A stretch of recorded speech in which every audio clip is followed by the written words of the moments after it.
నూనె గింజల పంటల్లో ప్రధానంగా చెప్పుకునే పంట వేరుశనగ. ముఖ్యంగా రబీలో పండించే పంటల్లో మంచి గింజ నాణ్యతతో పాటు అధిక దిగుబడులను పొందే అవకాశమూ ఉంటుంది. అలా రబీలో అక్టోబర్, నవంబర్ మాసాల్లో విత్తిన పైరు ప్రస్తుతం పెరుగుదల దశలో ఉంది. సాధారణంగా వేరుశనగ పంటకు చీడపీడల బెడద ఎక్కువగా ఉంటుంది. ప్రస్తుత వాతావరణ పరిస్థితుల్లో రసం పీల్చు పురుగులు, పొగాకు లద్దె పురుగు, అలాగే మొదలు కుళ్ళు, నెక్రోసిస్ వైరస్ తెగుళ్లు పంటను ఆశించి దిగుబడులను హరించి వేస్తున్నాయి. రబీ పంట నుంచి మంచి దిగుబడులు పొందాలంటే ఎప్పటికప్పుడు తగిన సమగ్ర సస్యరక్షణ పద్ధతులు పాటించాలంటూ వేరుశనగలో సమగ్ర సస్యరక్షణ గురించి తెలియజేస్తున్నారు ఆచార్య ఎన్జీ రంగా వ్యవసాయ విశ్వవిద్యాలయం, శ్రీకాకుళం జిల్లా నైరా వ్యవసాయ కళాశాల విస్తరణ విభాగం అధ్యాపకులు డాక్టర్ డి చిన్నమనాయుడు. ఈ రబీలో వేసినటువంటి వేరుశనగలో మనకి మొదటి దశల్లో ఎక్కువగా ఈ రసం పీల్చే పురుగులు ఎక్కువగా కనిపిస్తూ ఉంటాయి. దాంట్లో తామర పురుగులు ఒకటి, పేనుబంక, తెల్లదోమ మొదటి దశలో వచ్చి ఈ ఆకు వెనక భాగం నుండి రసం పీల్చడం వల్ల ఆకులు కొంచెం గిడసబారిపోవడం, మొక్కలు గిడసబారిపోవడం, ఎదుగుదల తగ్గడం, పూత ఆలస్యం అవడం అనేది మనకి కనిపిస్తూ ఉంటాయి.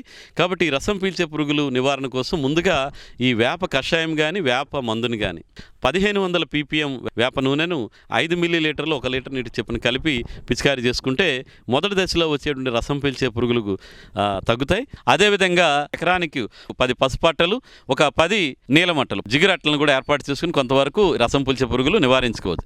ఒకవేళ ఉధృతి ఎక్కువగా ఉండి మొక్కలు గిడసబారిపోతుంటే ఇమిడాక్లోప్రిడ్ అనేటువంటి మందుని 0.3 ml 1 లీటర్ నీటికి చొప్పున కలిపి మనం పిచికారీ చేస్తే చాలా వరకు రసం పీల్చే పురుగులు తగ్గడం గమనిస్తున్నాం.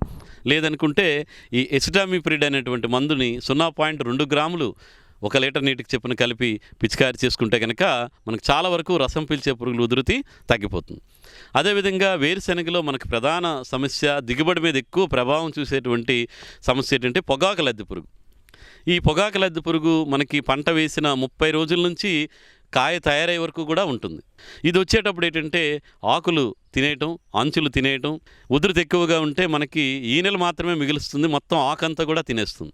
రైతులు చూసేటప్పుడు పగటిపూట ఉండదు, ఇది రాత్రిపూట సంచరించి మనకి పంటకి ఎక్కువగా నష్టాన్ని కలుగు చేయడం జరుగుతుంది. ఎప్పుడైతే ఆకులన్నీ తినేస్తాయో మరి సరిగ్గా ఈ మొక్కల ఆహారం తయారు చేసుకునే ప్రక్రియ మందగించి కాయలు తయారవడం కానీ గింజ నిండడం మీద కూడా ప్రభావం ఉంటుంది. కాబట్టి ఈ పొగాకు లద్దె పురుగు మీద నిఘా పెట్టుకొని సరైన జాగ్రత్తలు చేపట్టాలి. రైతులు నత్రజని ఎరువులు వేరుశెనగలో తగ్గించుకోవాలి.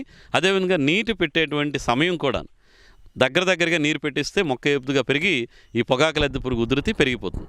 కాబట్టి నీరు ఎక్కువ పెట్టకూడదు, ఇదొక జాగ్రత్త తీసుకోవాలి. ఇంకా ముందు జాగ్రత్త చర్యలుగా మనం ఏంటంటే ముందుగా ఎకరానికి ఒక 4 లింగాకర్షక బుట్టలు పెట్టి అందులో పడిన పురుగులను బట్టి ఉధృతి అంచనా వేసి మనం నివారణ చర్యలు చేపట్టాలి. అదేవిధంగా ఇంకొకటి ఏంటంటే పంగల కర్రలు పెట్టుకొని మనం పక్షి స్థావరాలు ఒక 15 నుంచి 20 దగ్గరలో కనుక ఏర్పాటు చేసుకుంటే వాటి మీద పక్షులు వాలి ఎక్కడైనా పొగాకు లద్దె పురుగు తలక గొంగల పురుగు కనిపిస్తే అవి తిని కొంతవరకు నష్టం తగ్గించడానికి ఉపయోగపడుతుంది.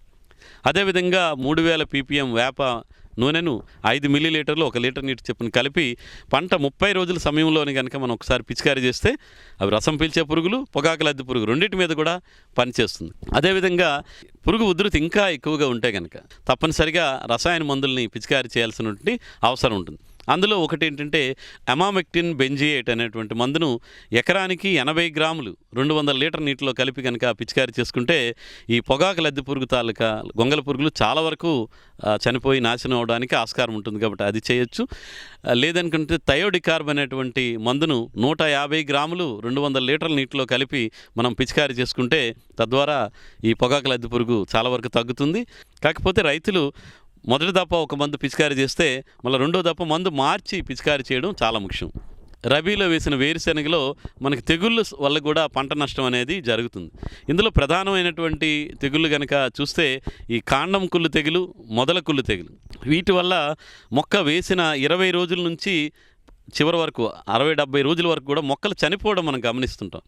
దీన్ని ఏంటంటే ఇది భూమి ద్వారా వచ్చేటువంటి శిలీంధ్రాల ద్వారా వచ్చి కాండానికి వేరుకి శిలీంధ్ర తెగులు ఆశించి అక్కడ కాండం నల్లగా అయిపోవడం, కాండం మీద మనం గమనిస్తే బూజు పట్టినట్టు కనిపిస్తుంది, మొక్క వడలిపోయి చనిపోవడం అనేది జరుగుతుంది. మొదటి దఫా నీరు పెట్టిన తర్వాత ఈ కాండం కుళ్ళు, మొదల కుళ్ళు తెగులు ఎక్కువగా వ్యాప్తి చెందినట్టు కూడా మనం గమనిస్తున్నాం. కాబట్టి రైతులు ఇందులో ఈ తెగులు ఉధృతిని తగ్గించాలంటే ఈ లక్షణాలు కనిపించిన మొక్కలు కనుక పొలంలో గమనిస్తే నీరు పెట్టడానికి ముందుగానే ఈ శిలీంద్ర మందులను పిచికారీ చేసి తదుపరి నీరు పెట్టుకుంటే బెటర్.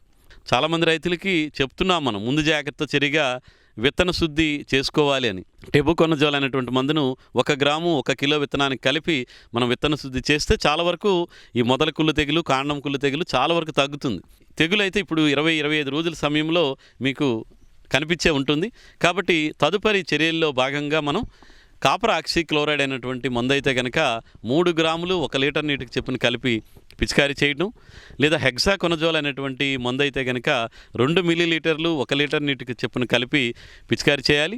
లేదంటే ప్రాపికొనజోల్ అనేటువంటి మందు అయితే కనుక 1 మిల్లీలీటరు 1 లీటర్ నీటికి కలిపి కనుక పిచికారీ చేసుకుంటే మనకి మొదల కుళ్ళు, కాండం కుళ్ళు చాలా వరకు తగ్గడానికి ఆస్కారం ఉంటుంది. అయితే రైతులు ఇక్కడ ఒక చిన్న జాగ్రత్త ఏం చేయాలంటే పిచికారీ చేసేటప్పుడు ఎక్కడైతే మొక్కలు చనిపోతున్నాయో చనిపోయిన ప్రాంతాల్లో పిచికారీ మొక్కంతా బాగా తడిచేటట్టు చేయాలి. కాబట్టి మరి రైతు సోదరులు ఈ విధంగా సరైన అవగాహన పెంచుకొని సరైన సమయంలో సస్యరక్షణ చర్యలు చేపట్టాల్సినటువంటి అవసరం ఉంటుంది.